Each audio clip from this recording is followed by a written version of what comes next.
Merci beaucoup à tous. Et bonjour, chers frères et sœurs. Bonjour, chers parents. D'entendre donc de propos, je souhaiterais donc m'excuser auprès de la population sahélienne qui nous a attendus hier. Et Dieu a voulu que ce soit aujourd'hui que nous soyons là.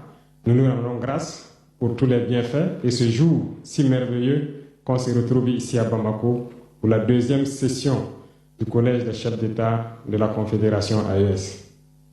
Je voudrais aussi rendre un hommage appuyé à nos vaillantes forces combattantes qui mènent un travail colossal sur le terrain et qui permettent qu'aujourd'hui nous pouvons nous retrouver ici pour communier au nom de nos populations.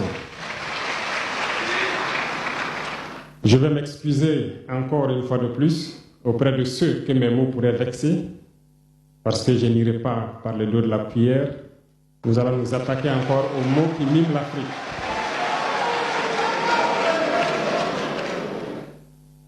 Vous avez certainement tous déjà entendu parler du printemps arabe. Ce phénomène qui a bouleversé la géopolitique du monde arabe, en commençant par le Maghreb, en Afrique et jusqu'en Asie, qui s'est manifesté avec des conséquences souvent désastreuses, des morts et des divisions par endroits, et des bouleversements politiques sans précédent dans d'autres endroits. Et je pense que tous les Africains devraient comprendre qu'est-ce que c'est que ce phénomène, d'où il vient, et qu'est-ce qu'il faut faire pour se prémunir d'un tel phénomène. Malheureusement, nous sommes au regret de constater que certains Africains ne se réveillent pas. Et ce que je vais dire n'est que ma pensée à moi, mon analyse, c'est qu'il y a quelque chose qui vient sur l'Afrique de l'Ouest, que j'ai appelé l'hiver noir. L'hiver noir arrive. Il sera un hiver très froid, un hiver sanglant, un hiver meurtrier. Vous allez me poser des questions, pourquoi? Eh bien, en fondant la Confédération de l'AES, nous avons senti ce froid venir. Et tous les jours que Dieu fait, nous nous évertuons à trouver des troncs d'arbres pour allumer un feu qui va réchauffer le cœur des Africains, un feu qui va réchauffer les mentalités et le sang des Africains pour nous unir autour. Nous nous sommes évertués également à faire la chasse aux loups pour essayer d'utiliser leur peau pour faire des manteaux pour nous protéger du froid de l'hiver. Nous nous sommes évertués à construire des montagnes, de grandes montagnes pour briser le vent de l'hiver qui devrait s'abattre sur nos communautés.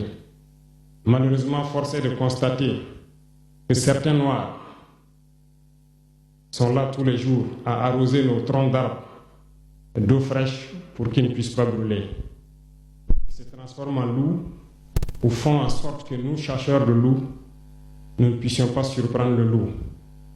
Lorsque nous voulons construire nos montagnes, ils brisent les cailloux pour que nous ne puissions pas arriver. Pourtant, l'hiver arrive. Et quand l'hiver viendra, devrions-nous permettre à ceux-là qui combattent de venir se protéger avec nos manteaux qu'on a confectionnés, avec les montagnes qu'on a construites pour nous protéger des vents, ou encore se réchauffer avec nous autour du feu. Telle est la question qu'il faut qu'on se pose. Qu'adviendra-t-il donc du panafricanisme quand l'hiver viendra? L'hiver viendra parce que la guerre se transporte en Afrique de l'Ouest. Les impérialistes font tout pour mettre l'Afrique de l'Ouest à feu et à sang. Mais du sommet de l'État jusqu'à certaines populations, soit nous faisons semblant de ne pas voir venir le danger, ou bien nous sommes nous-mêmes complices de ce qui va arriver. Le chaos pourrait s'installer. Je dis bien pourrait s'installer. Beaucoup de gens pourraient mourir. Nous allons nous entretuer de manière tellement atroce que pendant ce temps, ils seraient là à piller nos richesses, à imposer leur volonté.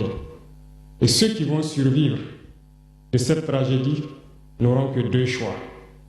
soit s'unir pour toujours contre l'impérialisme ou se résumer à être des esclaves jusqu'à disparaître. Il faut donc se prémunir de l'hiver noir qui vient. Nous ne pouvons pas comprendre que les Noirs en Afrique de l'Ouest ici prient Dieu que les terroristes tuent des populations noires. Nous ne pouvons pas comprendre que des chefs d'État lâches se cachent derrière des médias, soi-disant médias, pour décourager, insulter, activer la haine entre les populations. Ces individus qui sont sur leur plateau, qui tous les jours du matin au soir crachent leur venin toxique pour attiser la haine entre les communautés, ils sont généralement très vilains. Avec leur gueule de misérable, ils ne savent que faire cela. Regardez-les bien. Ils sont là avec des yeux de drosophiles sauvages. Tous les jours, c'est cracher du venin. Ils cherchent à diviser les communautés. Sur les réseaux sociaux, ils sont là et ils sont nombreux. Pourquoi est-ce que nous, Noirs, cherchons à cultiver la haine entre nous? Et par hypocrisie, on se dit frère. Il faut que nous puissions nous dire la vérité de manière très crue, quitte à ce que ça vexe, on va s'excuser, mais il faut que nous nous réveillons. Pourquoi est-ce que le noir est comme ça? Pourquoi est-ce que nous ne pouvons pas voir le danger venir, nous unir et nous prémunir? Pourquoi est-ce qu'il faut que par nos comportements, nous allions affronter ces dangers qui risquent de nous décimer? Mais d'autres ont fermé les oreilles. Ils font semblant de ne pas entendre la politique de l'Autriche. Des peuples se complaisent dans la colonisation. Ils aiment cette domination. À peine s'ils n'appellent pas les impérialistes, venez nous coloniser. Nous aimons être vos esclaves. Nous nous posons souvent des questions lorsqu'on voit les réactions. Ces pseudo-intellectuels décérébrés qui sont là à longueur de journée à entamer des débats en toute indignité, en toute malhonnêteté, comme s'ils ne voient pas la réalité des exemples qui se présentent à nous. Il y a plein d'exemples. Lorsque la démocratie fait certaines choses contraires aux règles même qu'elle s'est fixées, ils ferment les yeux là-dessus. Mais ils sont prompts à nous appeler juntes ou putschistes. Mais soyez sûrs d'une chose, nous sommes unis et nous resterons unis. Et nous devons ouvrir les yeux. L'AES va évoluer. Tout n'est pas forcément rose. Tout ne peut pas aller au rythme que nous souhaitons. Mais nous avançons sereinement et nous allons arriver à notre objectif. Et quand viendra l'hiver, si il faille que nous passions par l'hiver pour être libres, pour être unis, nous prions Dieu qu'il en soit ainsi et qu'il protège nos populations. Sinon, une chose est sûre, l'AES vaincra, l'AES grandira. Restez sereins parce que nous avons confiance en nos populations. Nous avons confiance en vous, que vous compreniez qu'aucune manipulation ne peut aujourd'hui nous diviser entre nous. Aucune manipulation ne peut nous amener à haïr d'autres personnes. Aucune manipulation ne doit nous amener à riposter d'une manière violente, physique, face à ces individus qui n'ont absolument rien compris. Restez sereins, ne ripostez pas physiquement, nous riposterons par la communication jusqu'à ce qu'ils changent eux-mêmes de mode d'action et nous allons aussi riposter en fonction du mode d'action. Restez sereins, Dieu protégera l'AES. Dieu vous protège tous, toutes les populations de l'AES. Dieu vous accompagne tous dans vos objectifs.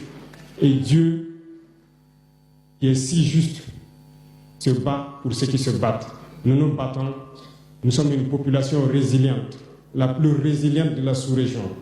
Personne n'aurait cru que vous pouvez supporter ce que vous êtes en train de vivre. Nous allons vaincre le terrorisme, nous allons nous développer et nous allons nous affirmer. Nous allons avoir notre place dans le concert du monde.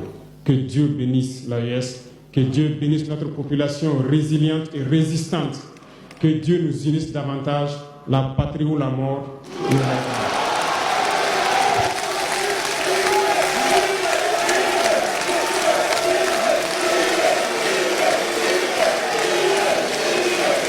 Merci.